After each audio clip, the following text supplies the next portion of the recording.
Joe Biden delivers his farewell address, reminding Americans that he's still the president. Doug Burgum's energy facts run counter to the Green New Deal promises during his confirmation hearing for Secretary of the Interior. And a California family proves that faith is fireproof. We have those stories and so much more. Blaze News Tonight starts right now.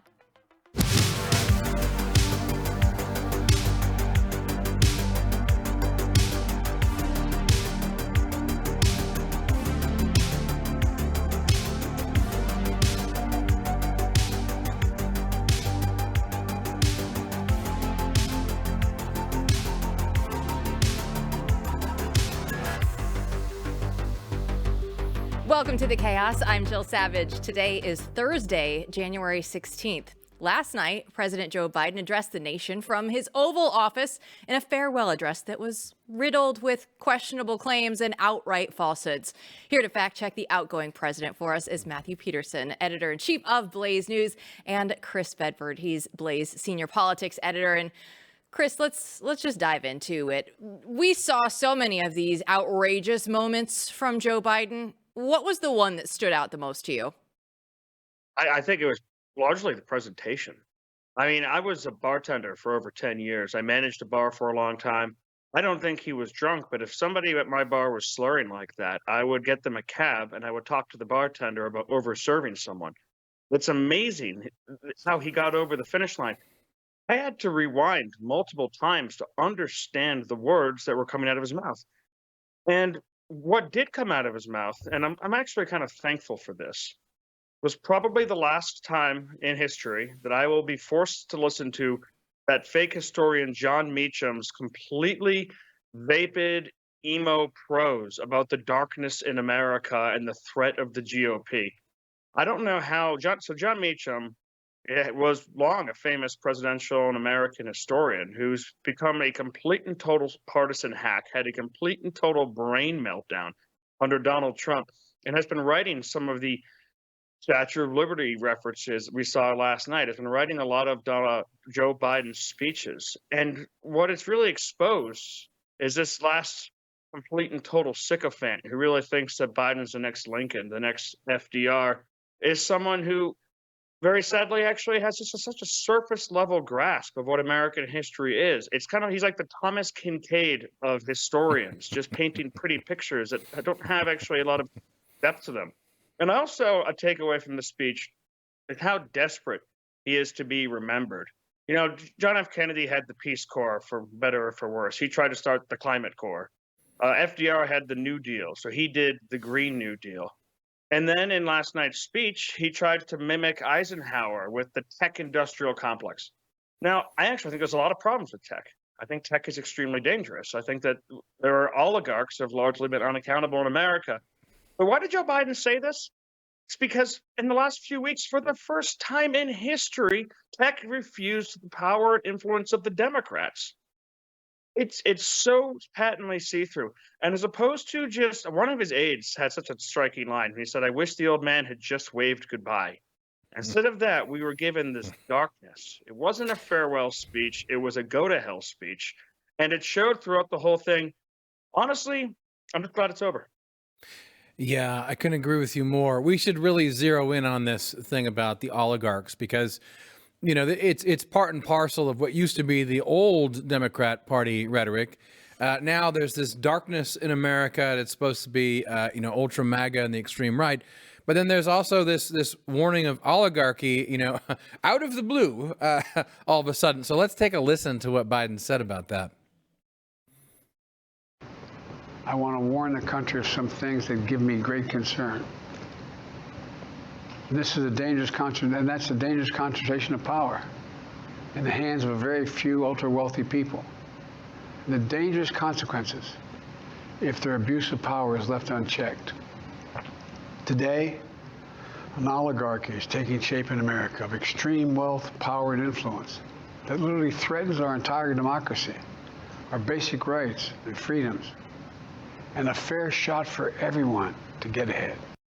Now, correct me if I'm wrong, but it's been the case for really at least a decade plus that most people who are paying attention know that most elites and billionaires have shoveled money into the coffers of one party in this country for a long time. Every wealthy bank, right? Everyone in finance, everyone in every industry has basically, except for like one or two, has funneled their money in the Democratic Party. So this is completely insane, right? Sort of rhetoric. Also, as everyone who's alive knows, there are large oligarchic and corporate interests in America that have a lot of power. So, Chris, riddle me this. You just said this earlier. I want to double down on it. What you're saying is because one guy, five guys, because a few people out of all the thousands of wealthy people in the country at the very top happen to say publicly that they're Republican, we all of a sudden have a problem with the oligarchy in this country. It's the same thing that you often see. Democrats talk on and on and on about democracy, but if democracy gives them an answer they don't like, then it's anti-democratic. They talk about freedom, but if freedom produces things that they don't like, then they decided that freedom is in fact dictatorship. They talk about the responsibility of the big tech to censor us. They're literally angry that big tech is lessening its censorship and increasing its bipartisanship.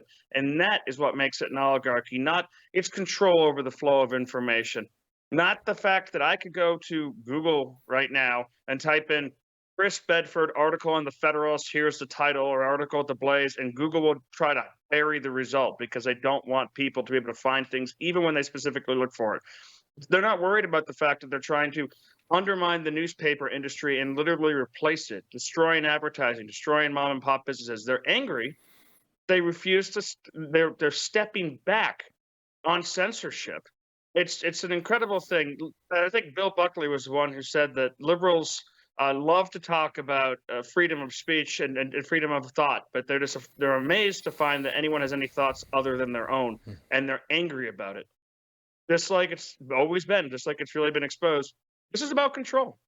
We get one famous billionaire on our side, and everything starts changing out there on Capitol Bezos Hill. buys a ticket to a show. I mean, he's not on the Republican side. He just paid $1 million. You get a nice ticket. That's how it works. Hey, let's stay with Biden, but I want to transition over to the Gaza deal, right? We had the ceasefire deal that came out yesterday. Biden's trying to go out there and take credit for it, but now the deal has hit a snag in the Israeli parliament. So give us the political ramifications of what you saw come down yesterday. So the politics of this, and I think Netanyahu has nailed this, is not that Joe Biden didn't have a decent idea, just release the hostages in exchange for a ceasefire. It's that there was no credibility. There was no willingness to back that up. The Hamas knew, and Israel kind of knew, and everyone knew, that, well, Joe Biden wasn't willing to completely abandon Israel. He also wasn't going to give them whatever they wanted to. His party was way too fractured and way too divided on that. There was no credibility to these threats.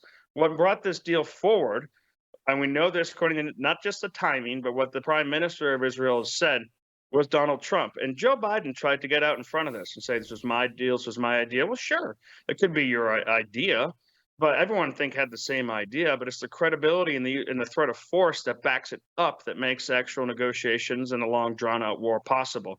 And this is just the latest symptom of something that really started under President Barack Obama. Well, Israel and America have always quietly played in each other's politics, the way that allies really aren't supposed to do, but they often do. Under Barack Obama, it became a lot more overt.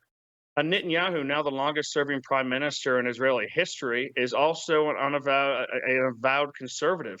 And because of that, Barack Obama sent some of his advisors, gave them leave to go over there and to actually advise his opposition during his election to try and knock him out of power. And at that point, what had always been kind of just quiet influence operations in each other's countries became more and more and more overt. We saw Netanyahu basically on the side of Donald Trump in the 2020 election, and he was punished for that. Ben Rhodes came out, the Obama security advisor, and he started attacking AIPAC, the Israeli lobby in the United States, Israeli-American lobby, started openly attacking Netanyahu. Joe Biden didn't say it, but it was clear his Department of State didn't feel very warmly towards what they consider political opposition in Israel. And it's continued to this day. This is just the latest, and it's it's a relationship that ought to be repaired, because not only should countries not overtly dabble in each other's politics like that when they're allies, they shouldn't do it secretly either. And this whole thing needs to be reset. Chris, let's go to Russ Vought. We talked a little bit about him yesterday, but we should really go back to that, having had all the hearings done from yesterday. Looking back, do a little retrospect, because we really need to hone in on this guy. This guy is someone who already had the job, right? Did a great job, and the Democrats are accusing him of giving really good and bureaucratic answers. So isn't that sort of a win? I mean, is he over the bar? Like there's nothing they can do about him? This first round, he got over the bar because he's a consummate professional and he's smarter than most of the other people in that room, and he knows it. So he goes in there confidently. This is not his first round of hearings. He literally was confirmed for this position in the last presidency, and he did it very well. He was one of the top, most competent and effective lieutenants for Donald Trump's first administration, which was broadly much more chaotic than I think this one's going to be. That's why Democrats don't want him in there.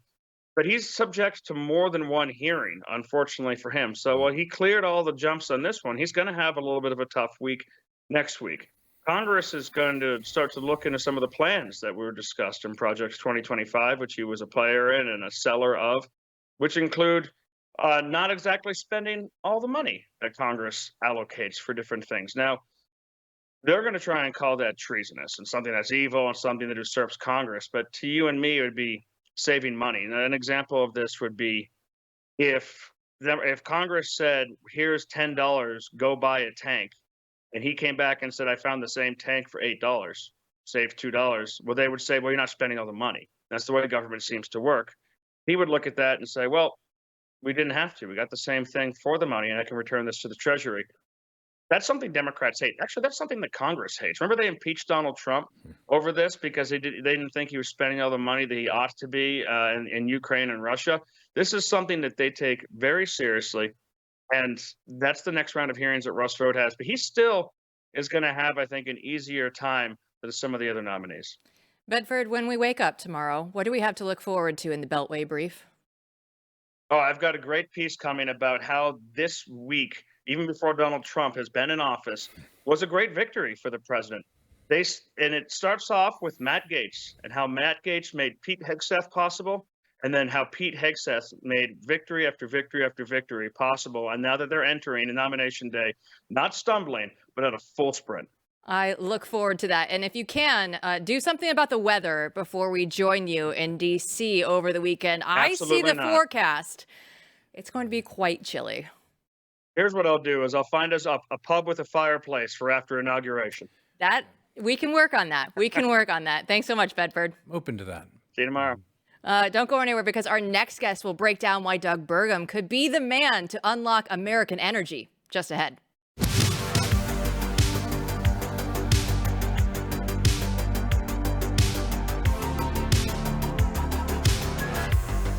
Well, we've made it to a new year, and now it's time to focus on what matters most. You want to create the healthier habits. You want to enjoy time with your family and spend less money going out to eat. GoodRanchers.com is here to help you. When you buy your meat from Good Ranchers, you're directly supporting local farms and ranches in the United States, and you can skip all of the chaos and imported meat from the grocery store.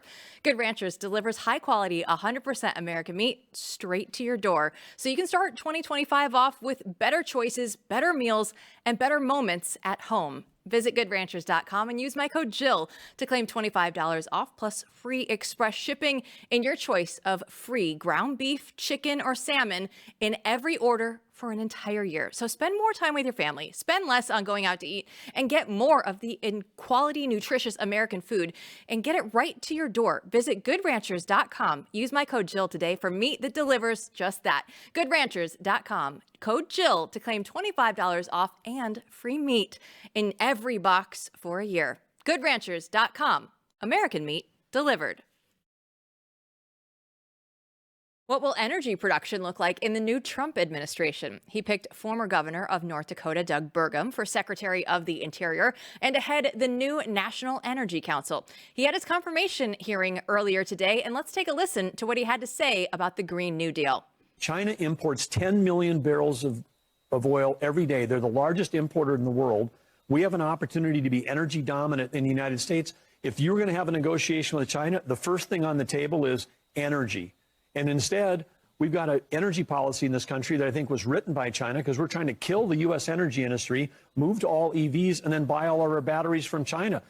Well, Matthew, when you hear that, right, he's not wrong on that. China, they do take over all of the EV, everything that's going on, right? It's over 80% that we knew, and that's not great for Americans. No, I mean, this is one of those issues where it's pretty straightforward, I think. I mean, this is America first, America's interest. And when it comes to energy, I don't think it's very complicated, but it is complicated in terms of actually getting it done. So, hopefully, I think this is one of those picks where you use Burgum at his best. There's some things maybe he's not so great on, but this is one in which he seems to be on the right side. We talk a lot about tech on this show with return and everything that's going on with the databases and the power and the energy. But Doug Burgum went out there and he was talking about how we can't store renewable energy. Take a listen. I don't want the word baseload to be code for no renewables. That's not what you're saying, is it? No, we need a balance, but they cannot, the intermittent, if you want to call them renewables, is used as a positive word, but this is a fact of life, is they're intermittent. And when they're intermittent, until we have storage solutions, and we're years away from having significant enough cost-effective storage to support that, we need to have the base load, or the intermittent doesn't even have a life. If you were in the state of Texas, you know all about intermittent energy back in, what was it, 2021, when we couldn't have the full energy load that we needed to just go ahead and heat all of our homes to the temperature that we wanted them to be heated to. It was only 68 degrees that you were allowed to heat your home to. I know about baseload energy. I want to make sure that we have enough when we need it. Yeah, this was 4 years ago this February in Texas when everything shut down. People were without power for a long time. We had just moved here. We were in an Airbnb still. And there was no power for a good few days in the cold. And that's no fun. And that's the kind of intermittent we're talking about. And of course, this should be common sense at this point. But what Burgum's saying is the hard truth that, people sadly still don't want to hear. So that's refreshing. And when you think about the ridiculous policies and harmful policies of really what amounts to degrowth and deindustrialization of the last years, this would be a sea change and a very welcome change for America. Well, the other confirmation hearing today was Scott Bessent. He is Donald Trump's pick for the Treasury Secretary, and he was talking about how Donald Trump is going to usher in an economic golden age. But you know what? One of the things that I liked that he said today was that America has a spending problem. We do not have a revenue problem in the United States of America. We have a spending problem. That historically, for the past 40 or 50 years, revenues, federal government revenues, have averaged about 17 to 17.5% of GDP. Yeah. And spending has been slightly over that, leading us to a 3.5% budget deficit. This is music to my ears. Inject it in my veins, as they say. I could not love this anymore, that somebody out there is actually stating the facts the way that they need to be said. Yeah, here's another obvious truth, right? But one that you're not used to hearing anyone actually acknowledge and state publicly. And that is a very powerful thing. I mean, it's not as if there isn't such a thing as, deficit spending in government or in life. But, we have been raiding the Treasury. There is no one with even a modicum of, normal low IQ and above understanding of business who can look at what we've done and say that that's okay. It's not okay. And we're putting ourselves and our children in a very bad place. And we're just depending upon being able to print, money printer go burr, being able to print money and rule the world. So to have someone say that is a powerful thing, because people of his stature with his pedigree and his fancy schools and his fancy jobs, right? They're not usually allowed to say the obvious like this in public in Washington, D.C. And we started with Doug Burgum talking about China. We're going to end here with Scott Bessent talking about China, because they are one of our biggest adversaries out there, and there's no clean energy. He talks about that. Now there is a big effort in the Trump administration to reverse it. I think that's going to be bad for the economy, but it is going to be damn good for China, because we are in an arms race on clean energy with them. Are you going to be on the side of people who want to unravel this? Senator Wyden, just so we can frame this for everyone in the room, China will build 100 new coal plants this year. There is not a clean energy race. There is an energy race. Again, when you just state it so blatantly like that, there's nowhere to hide, right? Where do you take that from there? Because no, of course, when you talk about all of the deregulations and everything, oh no, America, you need to make sure that you get all of the electric vehicles, you do all of the green new energy stuff. China never has to follow those rules. India never has to follow those rules. And you get somebody up there in a Senate confirmation hearing that says that.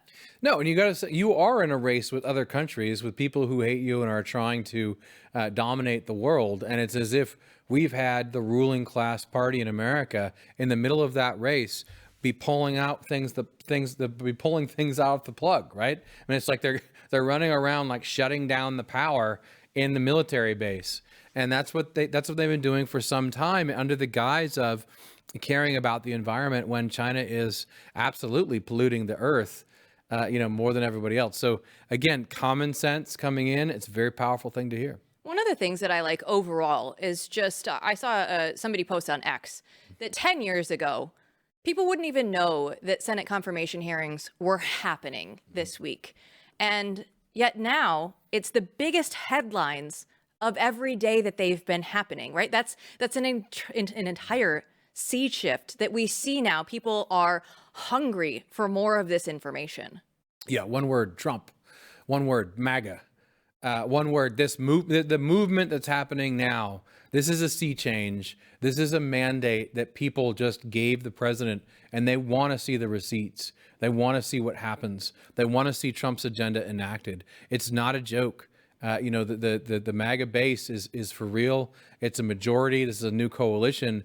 These people just think about what just happened. These people just rebelled against the entire, mainstream legacy media establishment, against the entire ruling class in this country. So no, the interest of the public is not going away. They want to see this agenda implemented. Well, something else that people want to see change is everything in the state of California. Our next guest will give us a look at the California fires from the state assembly. Don't go anywhere.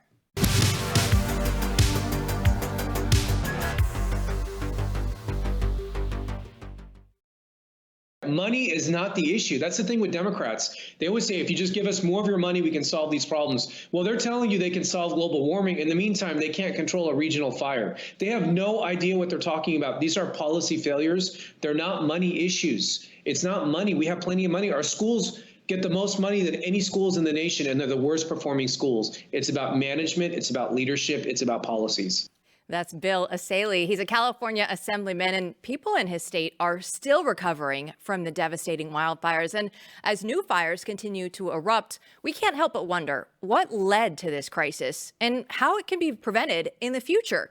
Optimists claim that this will spark a red wave in California, but can we expect radical change in a state that overwhelmingly elected Gavin Newsom twice? Here to discuss with us is Bill himself. So, Bill, thanks so much for your time. Can these devastating wildfires wake up the Californians that they know that they voted for these policies over and over and over again? Is this going to be enough this time to get them to see what they've done? Well, they're definitely waking up. The question is, will it be enough to really change the pendulum here in California? California voted 60% for Kamala Harris, so it's not like California is on the edge of flipping here. It's not a swing state. However, there are other gains we can make. We need to break, for example, the supermajority in our state legislature. So if we just pick up 7 state House seats, then we can block the supermajority that gives Republicans power again in a state like California and gives us a seat at the table. Right now, policies and budgets get passed without a single Republican's input in the state of California. Yeah, Bill, this is concerning. And I mean, I guess we don't usually use this rhetoric, right, on the right, but this is a people will die moment because people have died. And, I have many friends and relatives still in the great state of California, and you can see, the anger rising. What are the ways in which this translates into action then? Let's dive into that a bit more because, this is a specific policy issues coming up in the wake of the fires. everyone with any sort of common sense is united around doing something. So how do you translate that into action? Yeah, I think first, before action comes, you have to assign accountability. And that's why I've been speaking up about how we got to this situation. People who are being evacuated, who've lost their homes or lost loved ones, need to understand that this didn't just magically happen overnight. This wasn't some, massive windstorm event. No, this was a result of decades of failed policies and a failure to invest in wildfire prevention in the state of California by Democrats. There isn't a single Republican who's responsible for any of the policy failures here. And I just think it's laughable when guys like Newsom or the media says, oh, this isn't a time for politics. Well, it's not. You can call it politics. We call it accountability so the public knows exactly what happened. I remember during COVID, the other media outlets, they had like a Trump death counter ticking on their news every night, how many people died as a result of Trump's handling of COVID. So whenever Republicans in charge, the media is more than happy to delve into the politics and the policy failures. But when it's the Democrats who are at the helm, they don't want to talk about it. We need to just focus on helping the victims right now. Well, we're going to do both. We're going to help the victims, but we're going to make sure people understand who is responsible for this. And right now, the sights are fully set on Gavin Newsom and Mayor Karen Bass as the culprits. Well, you said in that clip that we played off the top that we have the money, right? It's just not going where it needs to go. So what can state and local governments do, for that matter, to do something right now that can actually affect this situation? So Newsom did cave to our pressure to call a special session on the wildfires. So I think we're going to see at least over $1 billion get invested to the immediate recovery efforts to clean up the debris and to get people rebuilding as quickly as possible. I think you're going to see that. That will be bipartisan. Then the hard stuff will come as far as policy changes. So in addition to investing more money into wildfire prevention, we have to change the way we do business in the state of California, particularly on land management.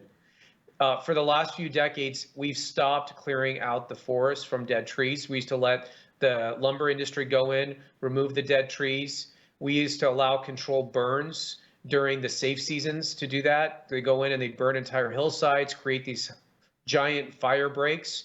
So that way, when a fire happens, there isn't as much fuel on the wildlands and the fire doesn't spread as quickly.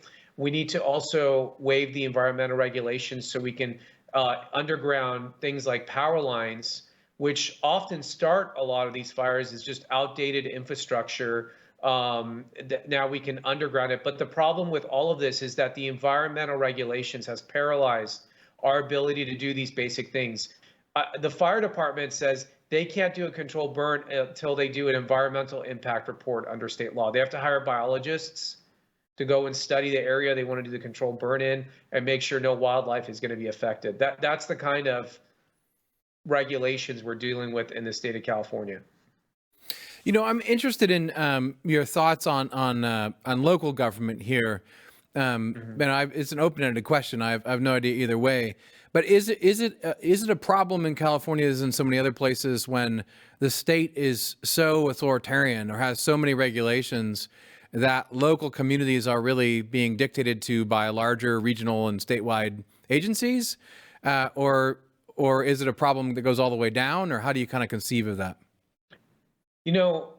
I like to say the Democrats are really one party, whether they're state or local government. They act in unison, and they don't speak up when there's bad policy. So I think that's the fundamental problem underlying all this is you have a single party rule in the state of California.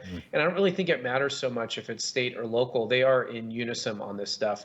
But the locals absolutely have a role. There's a lot of land that the city itself owns. There's a lot of right-of-ways that the city has. And frankly, I know in my city, when the states fail to do the basic things, my city has taken matters into their own hand and went ahead and did it anyway. They'll suffer whatever consequences come of that. But the fire hydrant situation, I think that's a local issue. Why were the fire hydrants not working? Why was that local reservoir not filled to the brim? What happened there? So, and I do think local government has a duty to lobby and to speak up to the state government and let them know when their policies are adversely affecting them.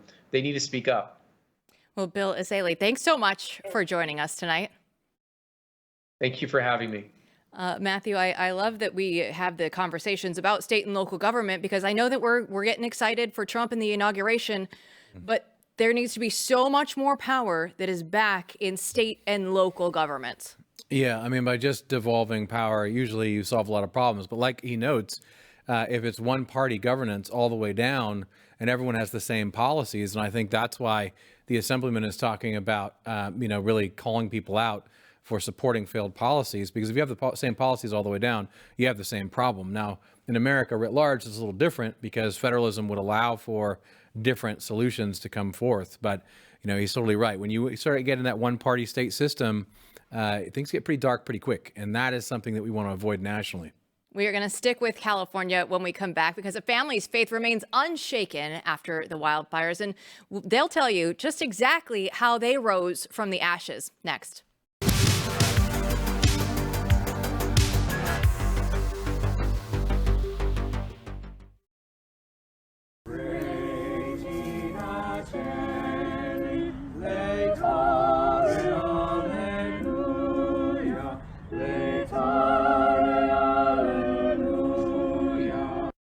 One California family whose home was ravaged by wildfires was blessed with a sign of hope. Their statues of the Virgin Mary and St. Joseph miraculously survived the blaze. And Peter and Jackie Halpin, they're with us now to tell their story.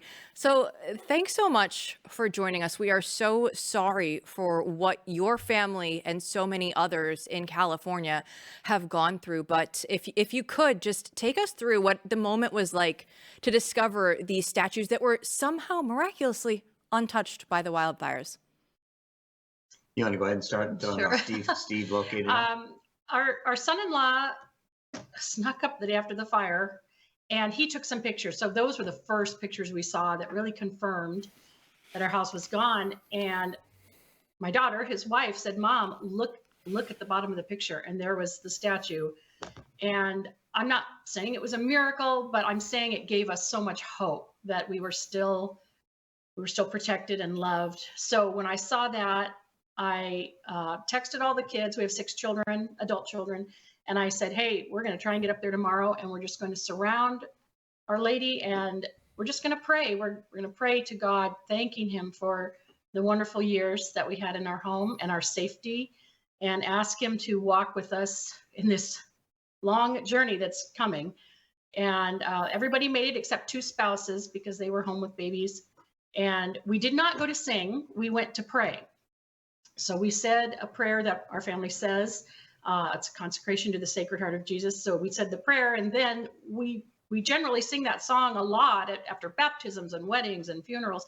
So then it just came about that we sang the song. We had no idea this was going to become viral or famous. It's a little bit humbling, but we just did it to cling to hope. And sometimes you have to force yourself to be grateful, and we wanted to be grateful. And, in the morning offering that we say, you give everything to God, and we did. So now we've been asked to do that, and we just wanted to say thank you to God, and it's all we can do. That's our hope. It is so good to have you both on the show, and the circumstances are what they are. But I just want to say to the audience, I mean, I think what happened is people just saw a little slice of reality of your actual experience in life, and I testify to that, knowing your family a little bit and some of your children over the years, and being part of that community in the past. I think it to me has been just an incredible week to watch because it's just reality being shown out there, right? I mean, it's something real that happened. But I have to ask about something a little more prosaic, which is, technically, wasn't it the case that it was breaking the law to visit your own home at that time? You would have to bring that up. You would have to bring that up. I have to say that what we did is, since we know the neighborhood, we actually snuck up through some private property. And a few of something like that for me was easy. I had my work boots on and everything else.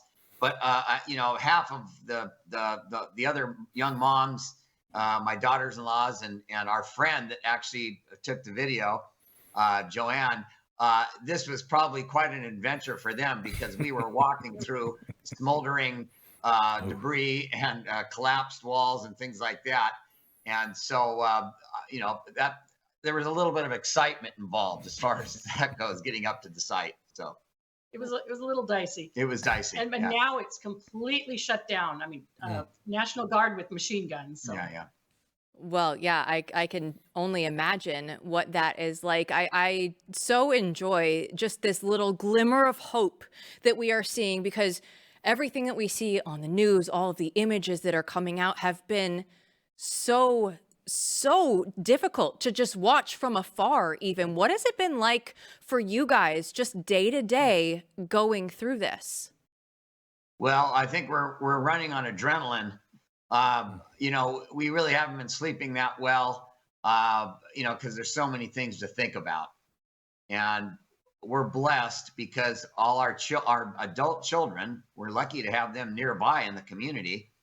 And we're one of the lucky ones. Jackie and I are the lucky ones because we have all these connections with this community. And Matt, you know about that. The community down here is really strong. And if it wasn't for that, we'd be in a real difficult situation. But there are many frightened people here now. I've had many experiences as we've been out and about, having to go shopping, and had to buy some new clothes because all we had were the clothes on our back when we got out of there. And we went down. The only thing that we could find open, I think, was a Target. And we looked at each other wandering through the store with a daze on our face. And there were a lot of other people doing the same thing. And we realized we're homeless. I mean, homeless, but we had places to go. So, I mean, we were lucky in that aspect. But it's very, very humbling. Very humbling. I have to ask too. I mean, it's interesting how, as opposed to a lot of other folks, you've had some media exposure this week. And in the midst of this tragedy, you end up doing these media hits, and that's an interesting twist for you all. And then a video going viral. It's like a strange mixture of things. So walk us through that a little bit. I mean, you're again, sad circumstances, but there's virality here, and now we're sitting at the end of this week. I can't imagine. I hope it's leading to good. That is our complete hope. So we did a few interviews, and then we actually talked to our spiritual director, and we said, this is humbling, and it's not us. We're not out there tooting our own horn. And he said, no, you're doing good. If you can do it, and especially for good media outlets, go for it. So we're kind of embracing it. It's weird for us. Yeah. But we're trying to do, if this can bring hope to people, and that is what we've heard. We pray for things to be put in front of us that God wants us to do. And here we are. When we're doing it the hard way, never expected anything like this. It was unintentional. This thing just went viral, but I'm coming across people. I mean, this is embarrassing. I mean, we're becoming celebrities, I mean, everywhere we go, you see people go, that's the couple that was on TV or whatever, and we're just like going, we want to hide. We have been going since it's happened. We've been going to mass every morning. It's St. Andrew's right up in Pasadena, and that parish has gotten very organized to help out people, with whatever they need. And, all the churches in the area, they're the ones, and they're the places to go because they know how to get organized. I've said this before in some of the other interviews we've had. And so they're all coming together to help anyone and everyone that needs help. But Jackie and Peter, it's all for the right reasons, right? That's why you're getting this exposure, is because you are doing things that go out there and glorify God. So you mentioned the churches, and they're the ones that are helping people. So what can people do? How can they help? What do Californians need at this time? Well, this is the thing. Everyone has been so generous. There are a lot of locations that they didn't have time to get volunteers. And so there literally are mounds of clothing and shoes. I mean, 7-8 feet tall.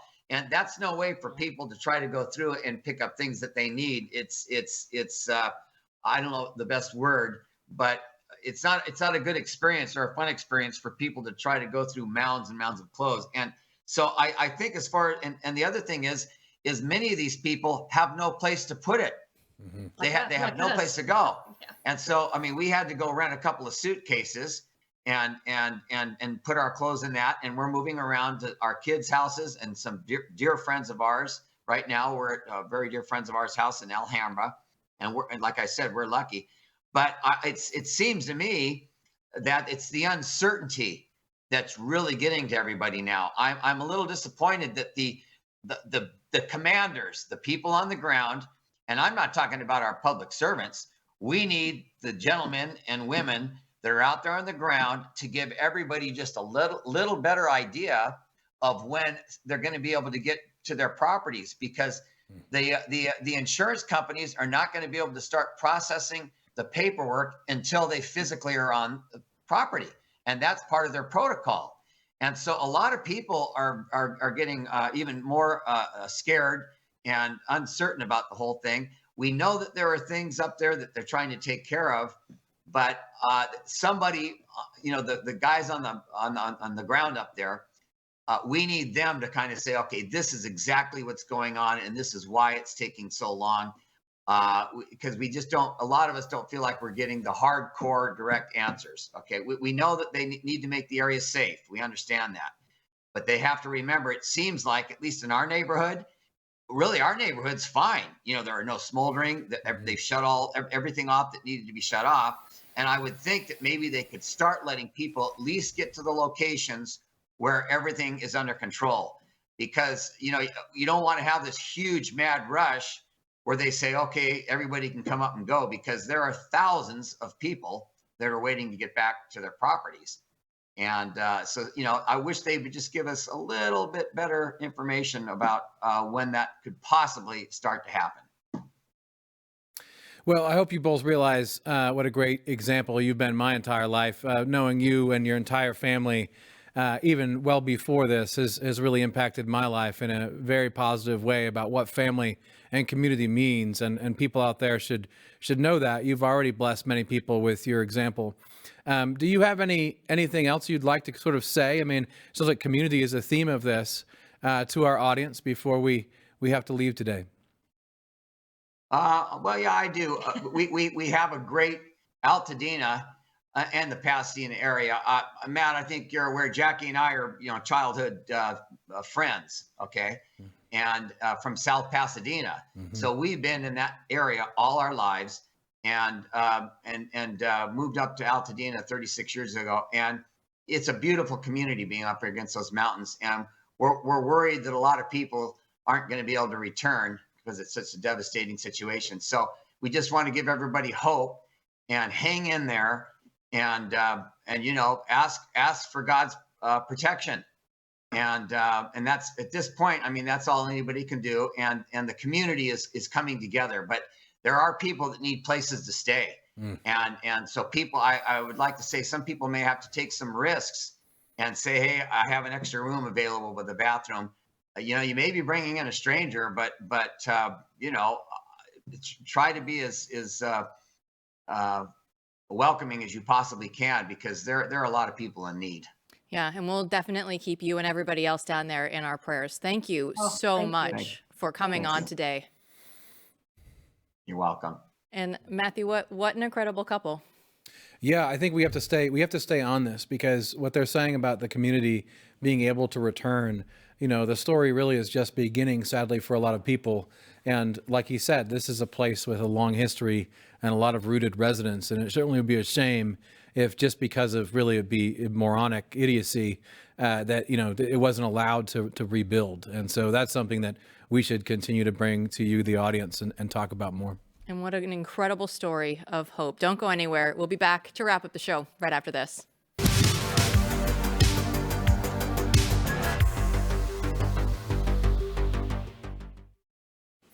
It is so difficult to just watch the images that have continued to come out of California. But Matthew, when you see couples like the ones that we just had on,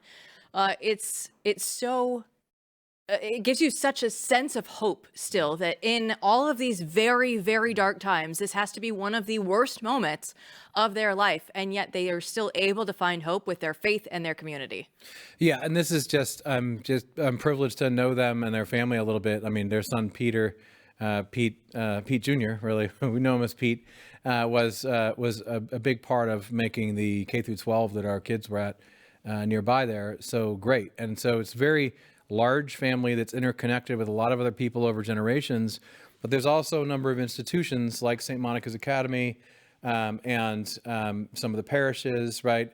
In other words, these are communities that are complicated and tied together and based around real institutions like churches and schools. And you can kind of see in this, in the midst of this tragedy, the importance of that. And I just can't overemphasize the rootedness or the anchoring effect of a large family staying in one area over time and the strength that provides, if that makes sense. It absolutely does. And it's one of the great things to see in such a difficult time. I look at what we're going to be doing coming up this weekend, going into next week. It's going to be an exciting time for us. It's going to be a time where we're going to be able to reflect on what has happened over the last 4 years and look ahead to the next 4 years. And we're talking about Blaze Media taking on DC for the Trump inauguration. Yeah, I mean, this is business-wise, it's a big deal. Professionally, it's a big deal. Personally, it's a big deal because so many of us have been at this in some way or another for years. And now we're talking about, the weekend of, partying, networking, people getting together, but the actual transition of power occurring. And this is a day that many people thought wouldn't happen. And here we are. Yeah, Glenn will have his show out there. We will have our shows out there. It's going to be an exciting time. I know you have been on the phone constantly. People are hitting you up all the time saying, what's happening? What are we doing? Yeah, it's like, you're the central command. I'm not organizing a damn thing, people. Like they think you are. Yeah, well, so people definitely all want to get together. And what's really interesting to me about this one is this time around, it's a lot more than business, connections or political connections. There's a lot of like personal people I know associated with my school here or, my church here or whatever. People are excited to go and take part in this inauguration in some way. So, I don't know how many people are going to show up, but I think there's going to be a lot of people there and present. And the interconnectedness of this as a movement can't be underestimated. This is a movement, and this movement's going to show up, and it's not going away. We saw Joe Biden with his farewell address to the nation, and I would like to say that I want to remember Joe Biden's presidency the way that he will, which is not at all. Peterson. Yeah, I think that says it. I mean, you hope it doesn't come back to him at the end, or maybe you do, because that would be a sort of hell. I'd have to relive the corruption. Look, it was awful. It wasn't really a thing even. It was just this pastiche of garbage and terribleness. So yeah, is that a word? It will go back into the heaps of history. We will not have to deal with that again. Joe Biden will no longer be president in just a number of days and really hours at this point. We'll be here to break it down for you tomorrow night. We're gonna throw it. We have to do it.